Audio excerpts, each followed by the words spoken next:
like if you wanted to genetically engineer humans to increase empathy or to remove ego, I think that would be bad. Like when it comes to our future to innovate, which I think is really interesting. Because I in the news you see bad behavior of humans with our emotions. Like I wish we weren't so polarized in the US with our politics. I wish we would all be rational. And so it's interesting if we remove the emotions from people, I think you escape what makes us so great. Yeah. Well, I think it's very difficult to see innovation without some ego. And I think it's Yeah. a matter of like being conscious of the ego. I mean, like and being able to manage it, right? And like know when ego is important. I think ego is unbelievably valuable in motivation. Like Yeah. it'd be really hard for me to get up and like record a podcast every day or do my data science work or do any of these things if I was completely absolved from any ego that I ever felt, right? Like what is the motivation to do these things, right? Yeah. It, to me that almost dissipates.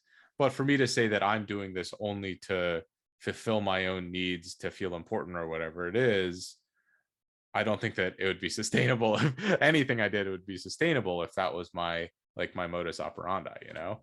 Um, so that does raise a really interesting question about balance and ego. Yeah. Well, ego evolves over one's career. I was just thinking at higher view during my peak ego days, if you had asked who's the smartest person in this room with like a lot of data scientists and engineers around, I'd raise my hand like immediately.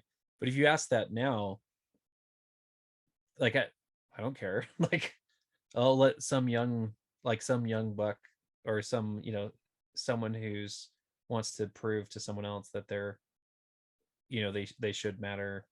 It's interesting, and we were talking about this before. Just I celebrate being able to ask the stupid questions because I find that if you have a stupid question to ask, there's always someone else in the meeting or someone else in the room. They have the same like three-letter acronyms, but there's other stupid questions that show up all the time. But people are so scared to ask them because they feel vulnerable. Um, and yeah, Well, I, it's go ahead, go ahead. yeah, but I didn't want that to come across either that I'm so overly arrogant that I'm not vulnerable. I think you learn that there's some things that really don't. It's more of a priority. Does that make sense? Like I didn't want that to come across to your listeners that like I can ask stupid questions because I've earned all the points that can be earned. It's no, it's just a change in priorities.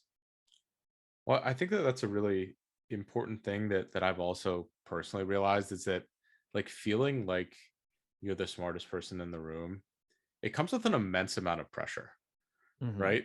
Like if you were to raise your hand in that scenario, there's expectations around you to know everything and self-imposed expectations around those types of things, which I feel personally stunt my growth when I'm in those scenarios. You don't And want to be the smartest person in the room. You want to be yeah, the dumbest person because you're going to learn a lot. So find yourself surrounded by people that are smarter than you, and you'll learn something every day.